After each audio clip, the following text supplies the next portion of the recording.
Well, good afternoon, everyone, and welcome to another edition of Chatting with the Rev. I'm the Rev, Gerald William Scott, and we're glad to have you here today. I'm going to be dealing with a very serious topic, going over some things, but introducing some new things. Good afternoon, Suni. Glad to have you with us, and my wife, Teresa, glad that you joined us as well. For centuries, really throughout the whole history of this country, even until the most of the 20th century, people with disabilities, whether it be cerebral palsy, whether it be multiple sclerosis, people with disabilities, developmental challenges, developmental disabilities, good afternoon, Mary, have been institutionalized, separated, isolated from society. Many were stuck at home in their room somewhere, or maybe they were institutionalized in a government-run institution. And only recently, really, comparatively speaking, has people with disabilities been able to be socialized, and in other words, to be able to get out of the room, get out of the institutions, and be a part of the general public. But it has come with a price. It has come with a price. It's not been a painless process. For people with disabilities are often seen as being different. And sometimes our responses to them are negative. Or I should say to us, because I myself was born with cerebral palsy. Their interaction is very tentative. Good afternoon to my sister Rhonda. Congratulations, let me say, to my nephew Avery, who has been accepted to go to Kane University, rather. Glad to have that information shared with us today. I'm glad to see that he's matriculating. She's giving me a thumbs up. That's right. It's a wonderful thing to see your family, your nephews, moving along in their lives. I remember when he was born in 1999, and now here he is about ready to graduate high school and go off to college. It's a wonderful feeling to see your family moving on up and moving to a place where their destiny is guaranteed and their future is assured. And my prayers and my hopes are with him and his brother. I understand that my other nephew, Rhonda's other son, Amir, my first nephew, is going on down to down south, and there he's going to organize himself and get himself a business going, and they're doing so well. I'm so happy. I'm so happy that God is blessing them. I'm so happy. I know that my sister's going to feel the empty nest syndrome, if you will. But I know that God is able, and God will sustain her through it all. And most of all, she has the assurance in knowing that her children are being set up for life. They're moving in a direction that they will be blessed, and they will be a blessing, which is more important. They will be a blessed and will be a blessing to others, and I'm so happy about it. I am so happy about just that fact alone. So our prayers are with them as they go south, as they go north, wherever they may travel in their lives. I think with them, skies are the limit. And let me tell you, not just with them, but with everyone. Look at all those hearts being shown with my wife's picture in the midst of it. So we're glad to have Deidre with us. We're glad to have my cousin Lisa Pritchard with us. Glad to have you with us, joining us today. So let's go on with our topic for this afternoon. People with disabilities, whether they're in wheelchairs, whether they have blindness, whether they have physical or developmental or mental challenges, we've often been ostracized. We've often been ostracized. We've often been disenfranchised, marginalized, if you will. Whether you have seizures or difficulty in understanding. These challenges seem to be a challenge not just to people with disabilities, but those that have to meet them and interact with them. It seems to be a problem. And though we are free in the sense that we're able to go more places and do more things, let me tell you one thing. Legislation can change at a stroke of a pen. But people's attitudes and behaviors, oh my, that change takes a while. It takes a while to change hearts. It takes a while to change minds. And we have been so conditioned to look at people with physical, developmental, and mental challenges as being different. There's going to take time to see them as what we are. We all are human beings. We breathe, we cry, we laugh, we love.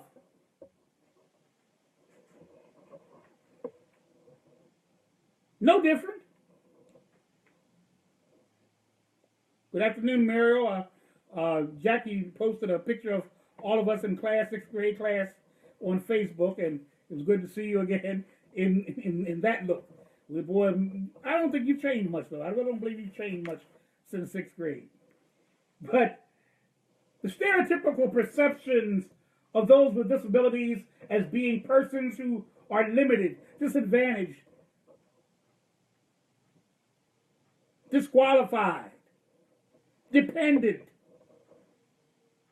still lingers in the hearts of many people, even in the 21st century, where political correctness and this and that is always being discussed. You have to tippy-toe about everything. But one thing people don't tippy-toe much about, and that is dealing with people with disabilities. They're direct, and sometimes can be even hateful in their response to people with disabilities. Biases against people with disabilities takes many forms, often resulting in discriminatory actions in employment, housing, and public accommodations. Disability biases can also manifest itself in the form of violence, and that's what we're going to talk about this afternoon. The violence against people with disabilities, in particular 2 cases that have recently been highlighted in the news. And I want to discuss this with you, and I want you to really think about this, and I want you to even comment in the comment sections, whether now or later on you can post something in response to this presentation we're making to you today. Did you know as of 2015 that 19% of Americans are disabled? 19%. We are the largest minority group of any minority group here in this country. There are 60 million people, 60 million people with disabilities here in the United States alone, and 1 billion around the world. Yet in spite of the impressive numbers of us, statistics also show that people with disabilities are more likely to be victims of violence perpetrated against them than any other group. So yes, we have a great number of people. We're well represented in terms of numbers. But the statistics also show us that people with disabilities are more likely to have experienced somewhere along the line some violent experience in their life. Statistics also say that 36 out of 1,000 people who are disabled, 36 out of 1,000 will experience some violent, abusive confrontation in their life, as compared with able-bodied people who will experience, about 14% of them will experience some violent thing in their life to occur. 36 out of 1,000, 14 out of 1,000. What's wrong? What's wrong? Why are we so prone to think of people with disabilities in such a low regard? Listen to the campaign, and even now, there's no issues about disabilities and the issues that are coming up in this new administration in the next 4 years, or the next 10 years, or the next 20 years. Most issues that impact us are skirted over, or if they do impact us, we're not included in the equation. For example, they're talking about Social Security. Maybe be revamped. The Affordable Care Act, aka the Obamacare, may be repealed. Medicaid and Medicare will be changed from grants that the government will meet and equal pay and all of that the federal government does right now. They match funds with the state governments to make sure that these programs are funded properly to meet the needs of those who need it the most. The new administration says they're looking at block grants, which means that they give each state X amount of dollars for these programs like Medicaid and Medicare.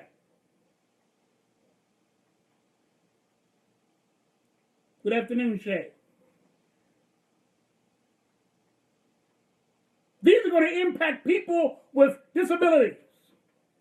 People with challenged abilities will be impacted the most, and yet you don't hear anything about how it's going to impact us. During the campaign, very little was mentioned about people with disabilities. Maybe once in a while you'll see them drag them out into the middle of the platform wherever they're campaigning, and they'll wheel them on out and wheel them on back out. But to really address the issues that will impact directly people with disabilities, very seldom is it addressed in an intense and in an involved way, an extensive way, if you will. Very seldom do you see that happen.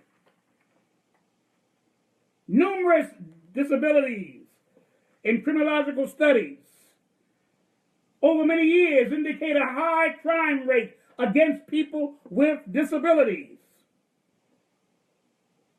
The United States Office of Crime Statistics reported that in many cases, crime victims with disabilities have never participated in the criminal justice process, even if they have been repeatedly and brutally violated and victimized. There are a number of challenges for disability-based hate crime reporting.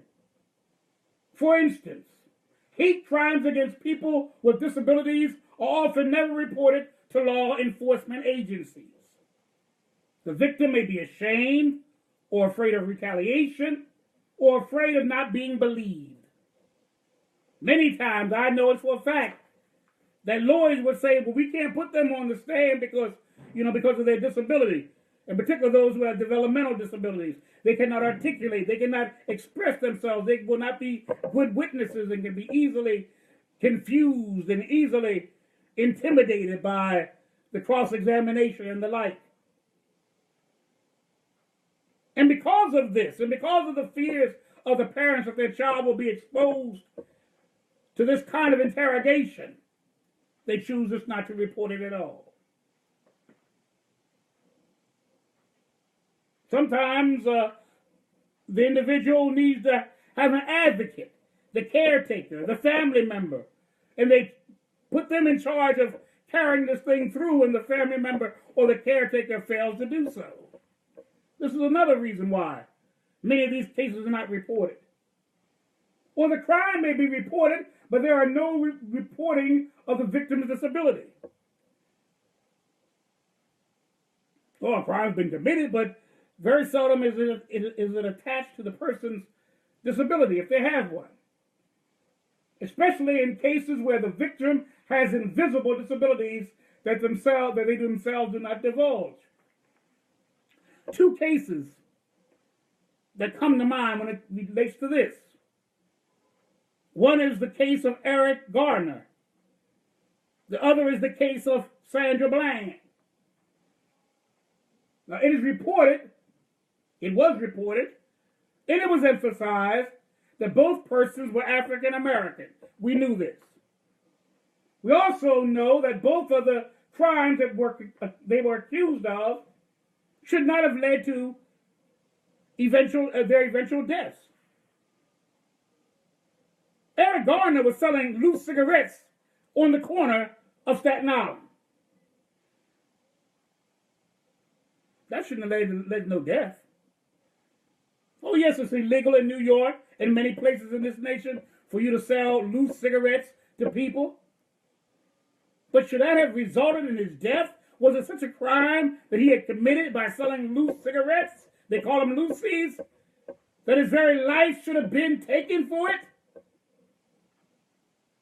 Sandra Bland. She was stopped for a traffic violation there in Texas. And the only charge was that she had that traffic violation and that she was uppity when it came to dealing with the police officer that stopped her. She was arrested, taken to jail. And when the jailer came back a few hours later to see how she was doing, the report is that she hung herself. Now, what was not publicly known, or at least was not highly publicized, was that Eric Gardner was not just someone who was selling loosies and was killed, but he had a disability. In fact, multiple disabilities that I believe certainly could have contributed to his death if anyone would have listened to him saying, "I can't breathe." Why I say that is this. Eric Gardner was a 400-pound obese man. Secondly, he had chronic asthma. Thirdly, he had a heart disease, a heart condition. And with someone standing on your neck, pulling you down to the ground, forcing you to stay there and keeping their elbows around their elbow and their arms around your neck, squeezing your neck when you have asthma. And when I know because I have asthma. I too am overweight. And I have high blood pressure. So I can just imagine some police officer getting you, throwing you to the ground and choking you while you're going down and you're complaining about breathing. The man had chronic asthma, 400 pounds, and had heart disease. And he died. Same with Sandra Bland there in Texas. She was a manic depressive, and she also had epilepsy. Now, I know because I've had someone very close to me have epilepsy, and I know epilepsy can also cause you to not breathe because of when you have an epileptic seizure. Unless somebody's there to keep your tongue from going down into your throat, you will die from asphyxiation.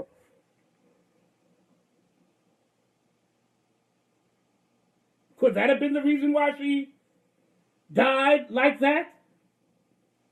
Could it be that she was a manic depressive? Could she have just not been able to take the enclosure of being there in the prison cell?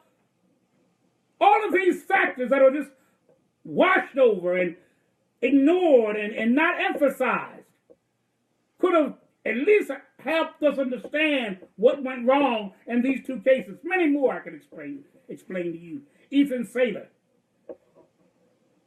Down syndrome,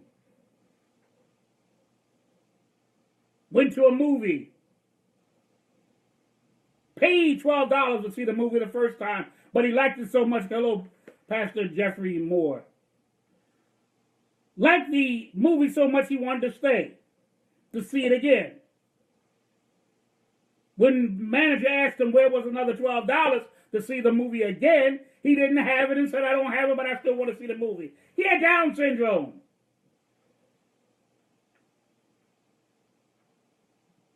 Instead of him trying to work with the young man,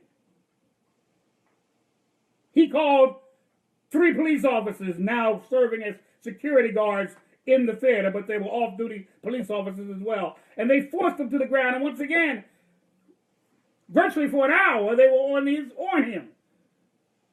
not letting him breathe. As his whole face was down toward the ground, and he could not breathe, and he died of asphyxiation. All the stories go on and on.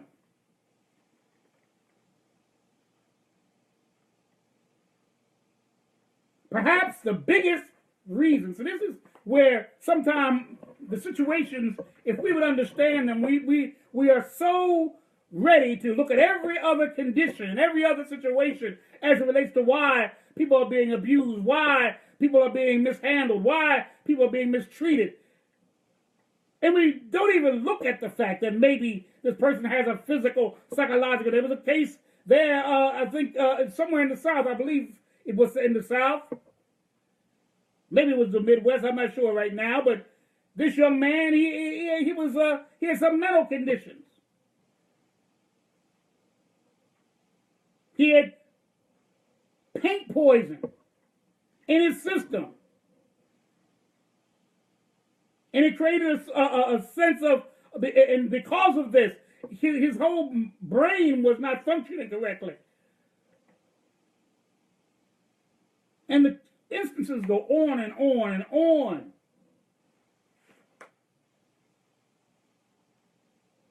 And people don't think it's important, so they don't divulge the fact that they have these conditions. But sometimes, like in Eric Gardner's case, he let them know I can't breathe, but they didn't care.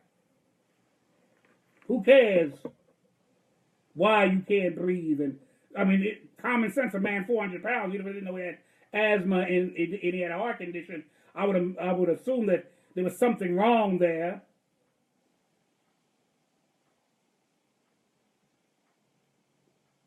Being thrown to the ground, and you're that kind of way. They could probably hear his breathing, but they said his breathing felt as though it was labored, like someone having an asthmatic attack, but it didn't matter.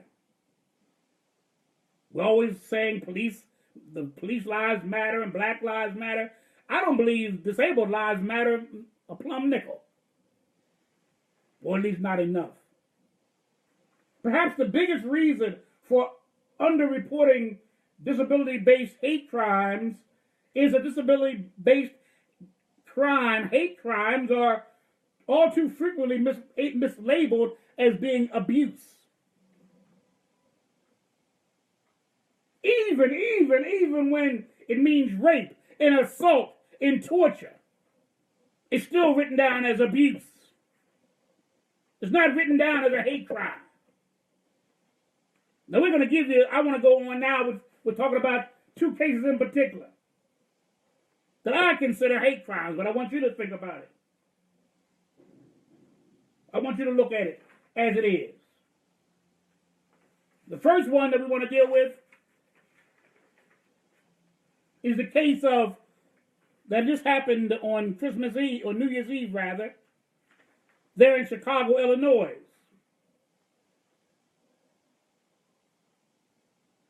Four black people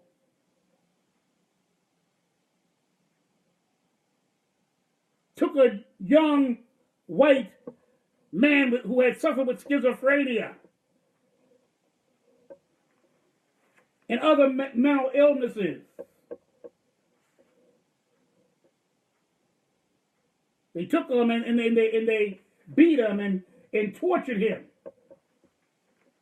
Four black people were accused of beating a mentally disabled white man, and it was broadcast on Facebook Live, just like we're talking to you today.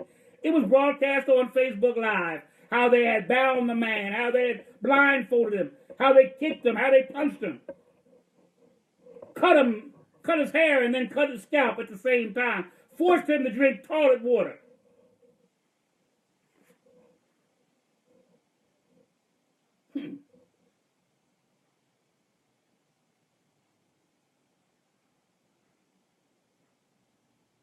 I mean, what's happening in this world?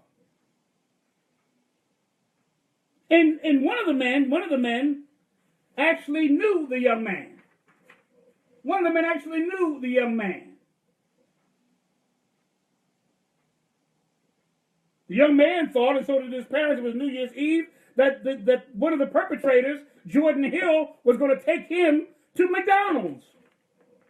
to celebrate the new year coming in.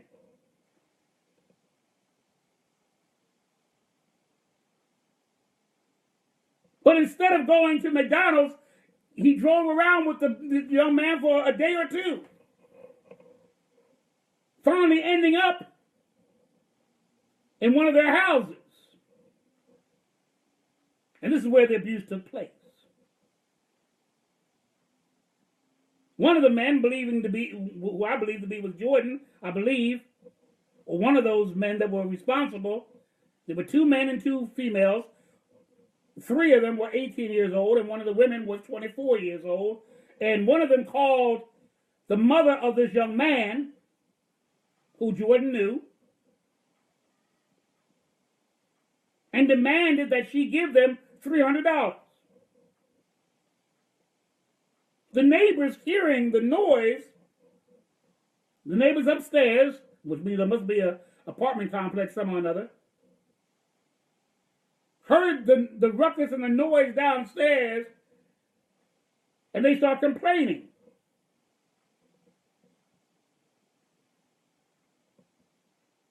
A few of the people that were guilty of this dastardly deed, this awful deed, this horrendous deed, went up and kicked down the door of the neighbor, and in the meantime, the boy ran out and escaped the violence. The police saw him running down the street, half naked, bleeding.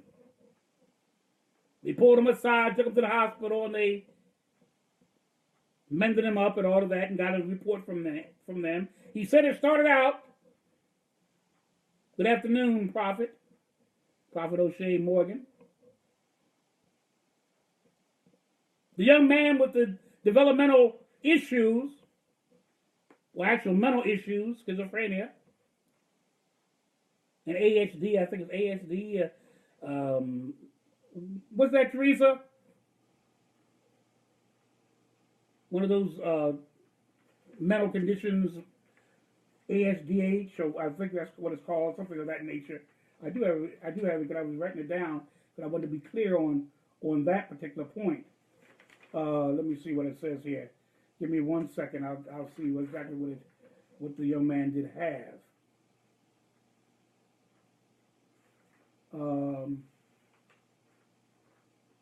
I thought I'd written it down. I must not have. I thought I did, but I must not have written it down.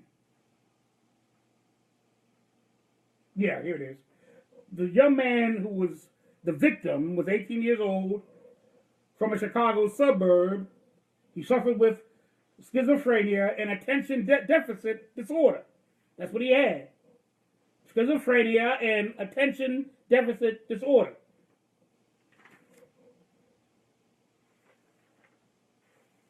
Both of these conditions, schizophrenia and attention deficit disorder, does affect behavior, does affect attention span, does affect, you're easily swayed by others. And so this is the kind of person they victimize. Now, the young man knew one of the perpetrators. So he trusted him. In fact, the family trusted him to take him to McDonald's to welcome in the new year. This is how he welcomed it in. Now, the young people that were perpetrating this dastardly deed, they were arrested. They found out that a couple of them had records. One of the young ladies, the 24-year-old, the oldest of all of them, she actually had been accused of assault and battery before.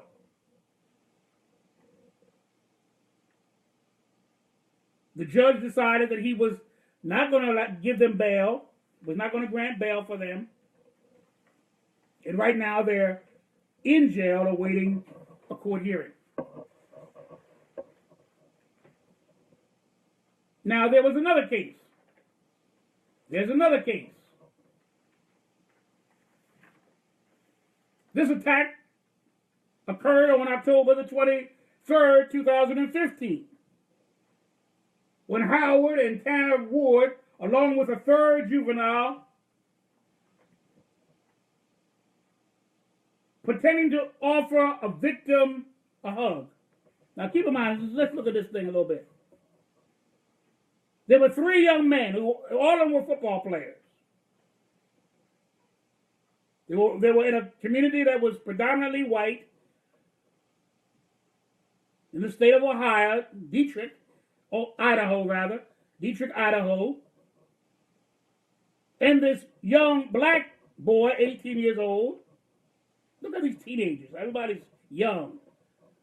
Talking about how things are changing. But these are young people still got this stuff in them, particularly when it comes to people with disabilities. And so it said that they had been taunting this young man for quite a while, calling him the N-word, teasing him about some things that are stereotypical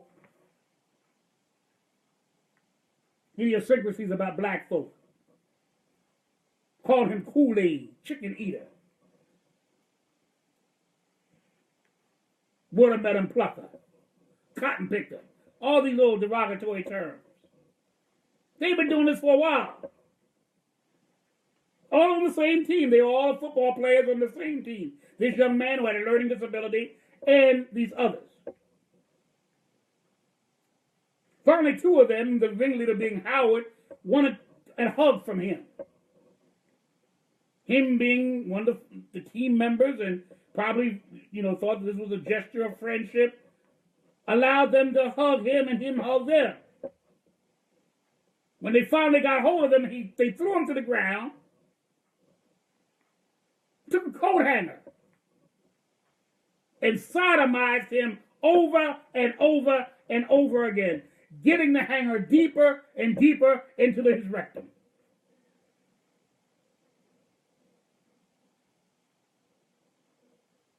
Finally, after they had their fun with him, they left him, bleeding, there in the locker room.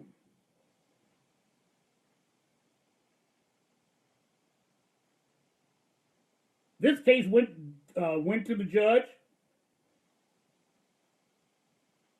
And in the meantime, the district attorney had decided that he would accept a plea bargain for the ringleader of the gang, Howard.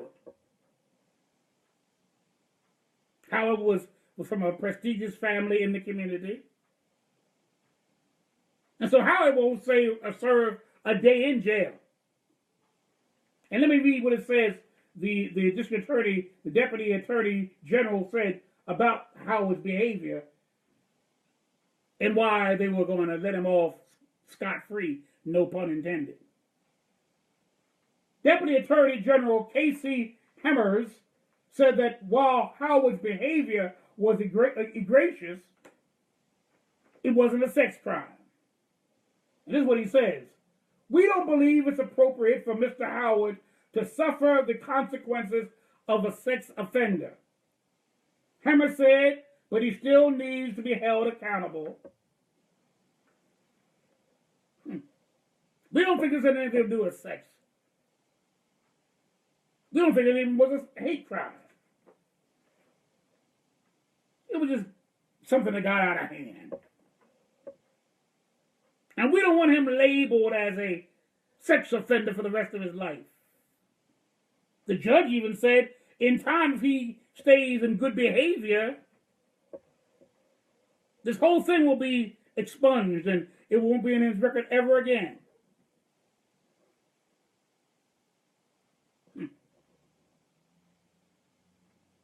I'm so glad that his parents, his adoptive parents, he was adopted by a white couple, they're suing the district and the school for $10 million. They're suing the district because the school and the authorities in the school, from the principal down, knew that this boy was being harassed and did absolutely nothing to stop it. Shay said it's frozen. Now, is everybody experiencing this same freeze with our program today?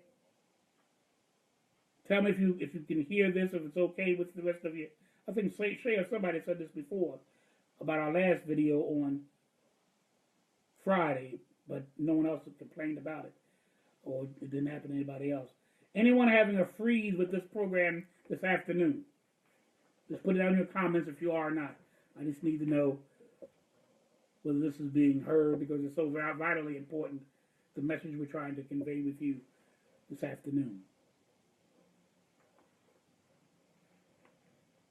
Now, I'm going to tell you the truth. Much discussion has been going on about these two cases.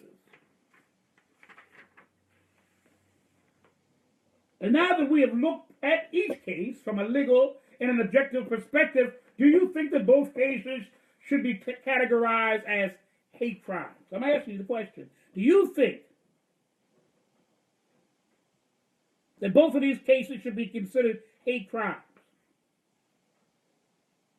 I think they should. But what do you think? I expressed each of these cases, laid them out for you. Any questions you can ask, I'll try to answer the best I can. But this is what we know so far about each of these cases. Do you think that both of these are hate crimes?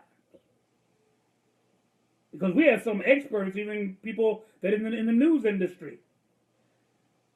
CNN, some of the newscasters on CNN, some of the guests on CNN, they had a program, and one said they don't believe it was a hate crime.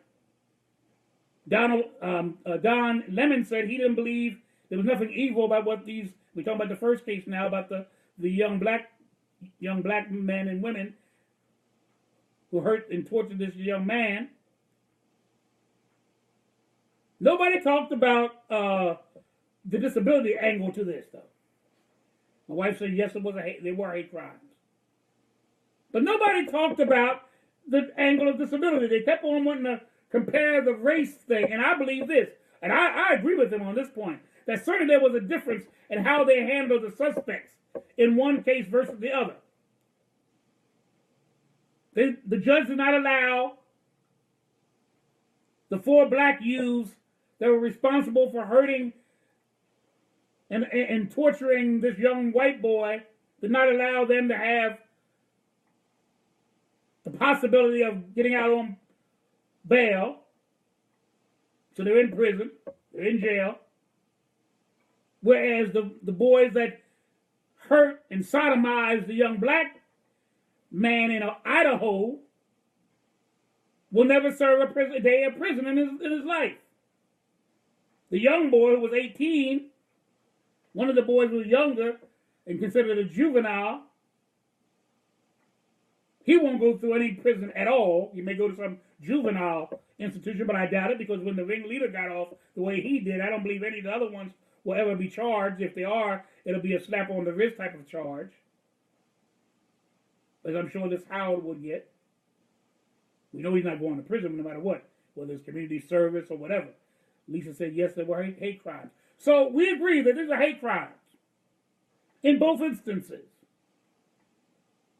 Yes, there is an angle of racism in these instances, but it has nothing to do with young people. How the perpetrators treated them were both hateful. Now, how the judicial system has dealt with it is racial. You hear what I'm saying? How the perpetrators dealt with these two individuals who had mental illnesses were hateful. They were also ableistic. We know what ableism is, the discriminatory, biased, prejudicial attitude and actions towards people with disabilities. So there were civil rights, their civil rights were violated.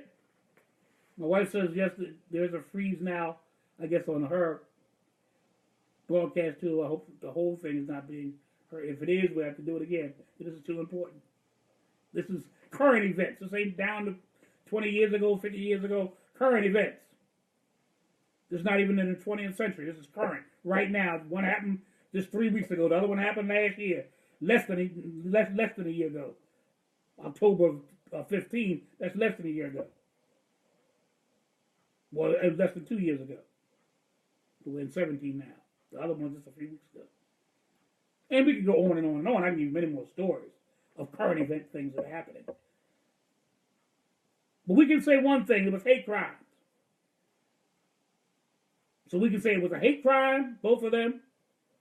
We agree that both of them, there were violations of these men's civil rights. Yes.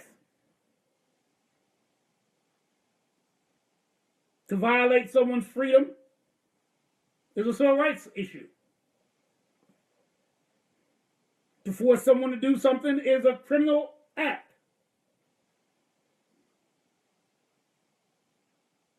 Was there racism involved? I believe it was, but not so much from the perpetrators, but from the judicial system.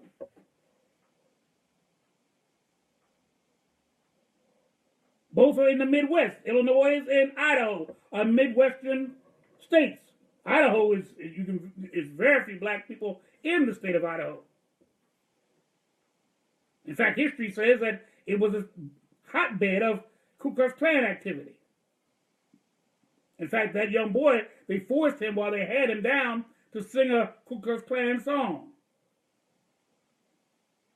And they wouldn't let him up until he sang the song. This is why they're sodomizing him. They forced him to sing a song, some kind of Ku Klux Klan theme song, or they want to call it a model song or something. Anthem of some sort. So there were racial overtones from the perpetrators, certainly. Because the black was down with whites and talking about Donald Trump, and certainly these guys were talking about Ku Klux Klan and chicken eater and cotton picker and all that stuff. There were racial undertones, but the most blatant racism involved in this was not so much from the perpetrators as it was from the judicial system itself. In Chicago, they refused to give them the opportunity to get out on bail. And in Idaho, they let those boys, those white young men, go. Virtually scot-free. They will not have the full weight of the law against them. No matter what they do, the district attorney did say, the attorney general rather, did say he's going to do he has to be accountable, but it's not going to be no prison term. I believe this thing deserves prison terms for everybody, to be honest with you. Everybody. Chicago, Illinois, and Detroit, Idaho. All 7 perpetrators of both of those crimes should be punished. Hate crimes. Civil rights violations. And racism and ableism. Good afternoon, Cousin Beth. I'm going to tell you the truth, but we really have to start looking at inside of ourselves and take an inventory, able-bodied folk, and we who are disabled need to take an inventory of ourselves. We've allowed ourselves to be victims too long.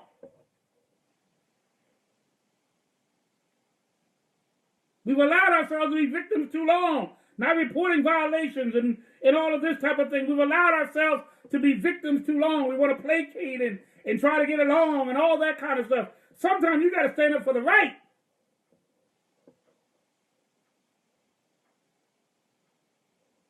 When you hear things like this, the disabled community should be speaking up against stuff like this. I just said a minute ago, with this new administration, we don't know what's going to happen. Lisa said, my cousin Lisa says, all of them should be punished. And that is so true. All of them should be punished. Good afternoon, Marshall. All of them, there's a former magistrate, Marshall, down in Georgetown, Delaware. All of them should be punished. These crimes were hateful, racial overtones and undertones too. These crimes certainly were hate crimes.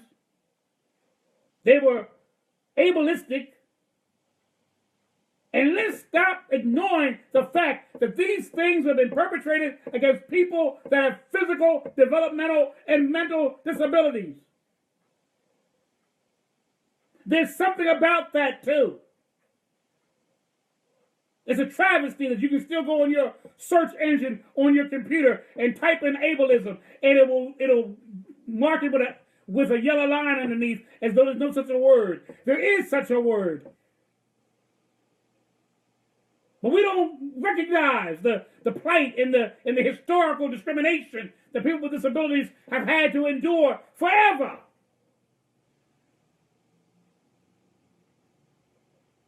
Plato, the greatest minds, the greatest philosophers, Socrates said you should throw them in the river. They have no purpose. Margaret Sanger, the founder of Planned Parenthood, said the greatest sin, when asked by Mike Wallace in 1957, what is the greatest sin? She said the greatest sin are parents who allow their diseased children to live.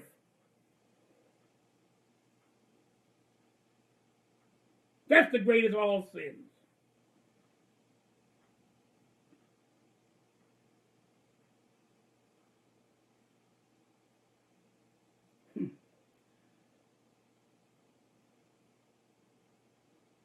$60 million people in this country have some sort of disability, whether it be invisible, whether it be visible, whether it be physical, whether it be mental, whether it be developmental, whatever the case may be be terminal. I don't care what it is. 60 million people, 19% of the citizens of this nation have some sort of disability. And yet it looks like we're the lowest of the totem pole of anybody. Blacks beat up disabled people. Whites beat up disabled people. The system ignores it and calls it, we don't want to hurt the feeling. This is what the district attorney in Idaho said. We don't want to stigmatize this young man. Now, this is the suspect. We don't want to stigmatize Mr. Howard with being a sexual pervert or a sex offender. So we don't think it's fair for him to be classified as a sexual offender. Though he rammed a man's rectum with a coat hanger over and over and over again and got a kick out of it. But it's not a hate crime and it's not a sex crime. What kind of crime is it then?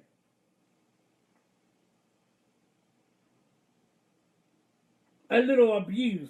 Boys will be boys, you know. They were just teasing. They meant no harm. Meant no harm. Driving a coat hanger into a boy as far as he could get the coat hanger into his behind. There's no harm in that.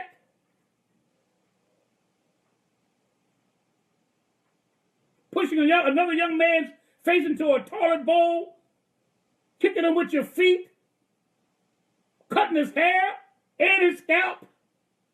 There's no harm in that.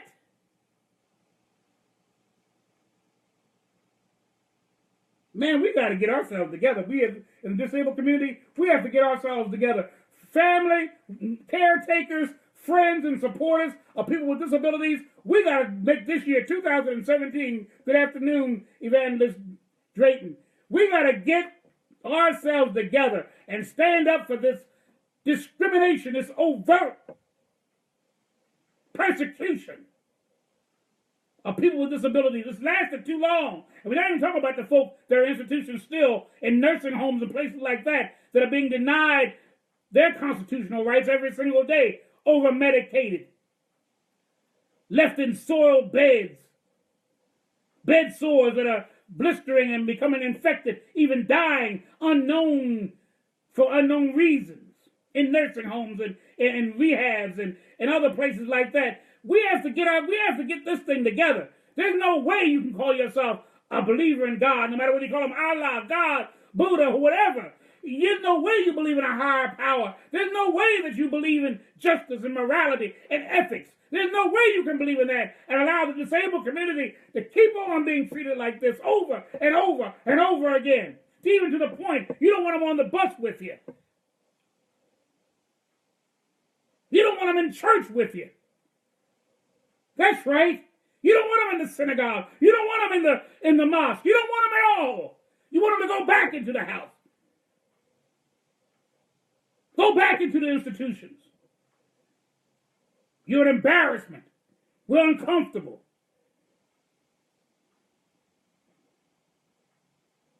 This is a rant. It's becoming a rant now because I know I've lived 65 years on this earth. I was born with cerebral palsy. Had a hip fusion when I was a teenager. I've had pneumonia. I've had all kinds of conditions. Just had an operation on my knee. Knee replacement, everything. Chronic asthma, everything.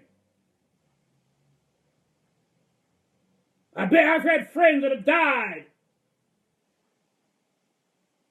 and never even lived a life of happiness and joy. One of my best friends went out on his first date. He had cerebral palsy too. And he went out on his first date. And they said that he had a spasm in his leg as he was driving his date. And they crashed. He had cerebral palsy as well. And they crashed and they died. On his first day ever.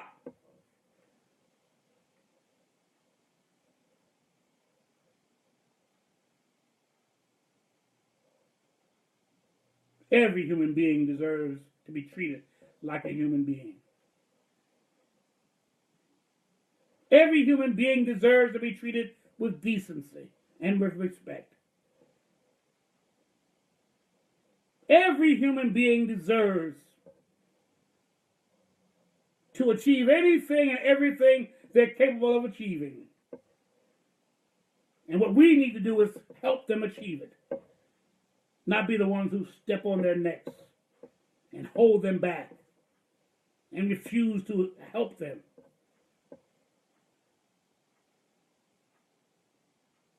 When I first came up in ministry, back in 1977, actually 1975, and I was up for going to Bermuda to pastor. And I had to see the presiding elder who was responsible for recommending to the bishop persons to be sent throughout the district. And once he saw me, he saw how I limped and how I held my hand, and he shook his head and said, "What's wrong with you? You had a stroke or something?" I didn't get to Bermuda, but they didn't appoint me. In fact, I didn't get any church that year. I didn't get any church the year after that. It took an emergency situation to get me into the church, and eventually I would pastor. An emergency situation, like God stepped in. The administration, the officers, the leaders of the church, they didn't see it. God stepped in and he opened up a door. How many times have people with disability been ignored? And I'm going to tell you the truth, and then I'm through. The greatest disability that most people with disabilities have to face, good afternoon, Audrey, is not their disability at all. It's having to deal with the people who only see their disability and never try to find out who those persons really are, their gifts, their talents, their abilities. All they see is the dis. That's why my group is called Taking the Dis Out of Disability. We know all about the disability. We see that, we recognize that, and we respond to that. Oh, but not many of us wait and see the character of the individual.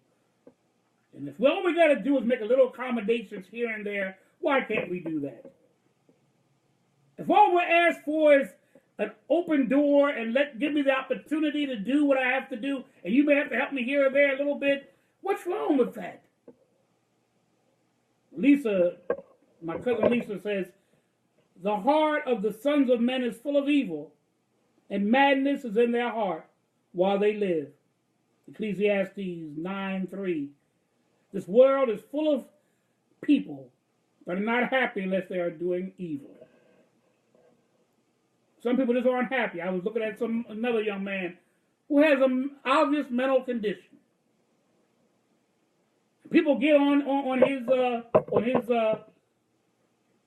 page as he's doing whatever he's presenting himself and what he's saying, and they just lambast him. I know there's something wrong. He even said it was diagnosed that he had some sort of developmental issue. Where is the understanding? Where is the compassion? And this is amongst people that are believers. Calling him a fake and all that. he doesn't feel that way. Yes, the way he presents it, he's not presenting it right. I understand that. I understand he doesn't articulate correctly. I can tell in his speech that he has a speech impediment, but nobody understands that. We're not listening for that. We're trying to look for the fault. That's what grieves me. We always try to look for the fault instead of for the reason. Why does he talk like that? He sounds like he has a speech impediment. I'm going to tell you the truth that I'm through. I am through. Moses with his stuttering tongue would have not been included in nobody's church as a leader. Jacob with his limp would not have been received as the head of anybody's family. Paul with his epilepsy and epileptic attacks, virtual blindness in his eyes, would not have been received as the apostle to the Gentiles and the writer of all the books, the virtually every book of the New Testament. They would have been rejected. They would have been rejected because they didn't fit the image, the projected image, the expected image. But I love what the Bible says. God uses those who the world would throw away to confound the world. He used a stuttering 80-year-old fugitive called Moses to lead 9 million people out of Egypt. He used a lame runaway called Jacob to establish a nation called Israel. And he used a virtually blind, hunchback, epileptic to take the word of the gospel to the world. Oh, I know Hollywood has dressed these men up as being articulate, and Moses, he's represented by Charlton Heston, and Charlton Heston, yes. That's not how Moses talked. Moses talked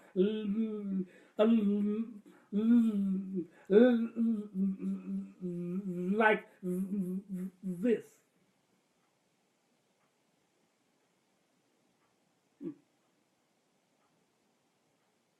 But who wants to be led by a man who talks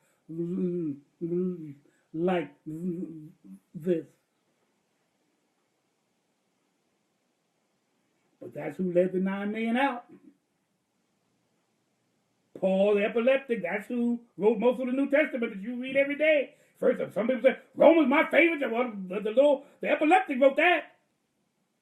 I love 1 Corinthians chapter 13, the love chapter. I didn't love it. The epileptic read that and wrote that. The half-blind man wrote that. The Corinthian church called him an unimpressive speaker.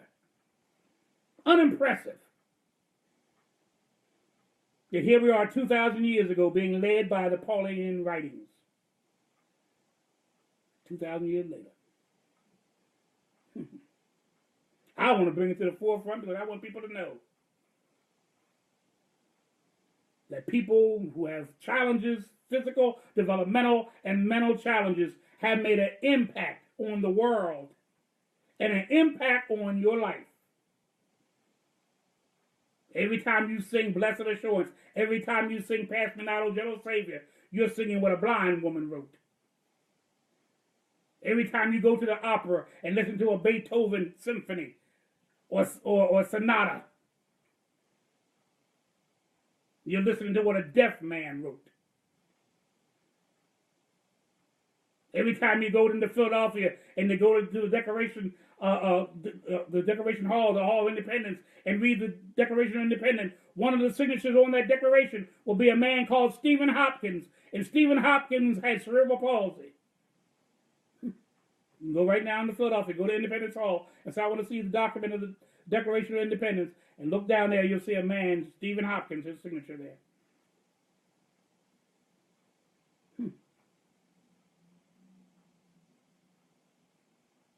Well, dear hearts, we've expressed how we feel about these two things and about so many others. But let's get together in 2017. Let me tell you something. 2017 is shaped up to be a very interesting year for all of us. Whether you are African American, whether you are disabled, whether you are on the spectrum of middle class and the poor, unless you're a wealthy man that has millions and millions and billions of dollars, we're all in for a rude awakening. It's certainly possible. We better get ourselves together and be ready to fight the good fight together. Because when they put their foot on my neck and cut Social Security out, or Medicaid out, or Medicare out, don't you think that when you turn 65, and remember the old preacher man who's now long gone, now here I am 65, or I'm in a wheelchair, or I'm now a senior citizen, or I'm now in a situation where I need some of these services, and he said we need to fight together, but I didn't want to fight with no man in a wheelchair. His fight is his fight, my fight's mine. But when you finally realize that our fight is the same fight, and stop letting the people of power fool us into believing that we are actually have all these different fights. We have the same fight, and we really have the same enemy. How you doing, Bree? We have the same enemy. But in order to fight an enemy, you have to get an army of people that are pledged and dedicated and committed to being aligned with one another, no matter what the differences they may have. They're putting all those differences aside and looking at the common enemy and joining forces to make our interests, our future, both for ourselves and our posterity, secure. God bless you. Until we see each other again on Friday, we'll be dealing with something else on that time, but we had to come in today to talk about these two cases, the case in Chicago and the case in, good afternoon, Robert, the case in Chicago and the case in Idaho. We suggest that we're going to post this. For those who missed it, we'll have it posted actually on Facebook, and we also will have it on our YouTube channel. All you have to do is go to G. William Scott on YouTube, on the search engine there. Type that in. You'll get all of these broadcasts that we've had. A few others that I put it directly on YouTube. I'm going to have another one today I'm putting on there directly. So all these things that we have done thus far, you'll find them all and a few more on YouTube. G. William Scott is all you got to type in there, and it'll take you right to my channel. Subscribe, leave your comments, leave your likes, and be blessed. Talk to you on Friday, 3 o'clock. See you there.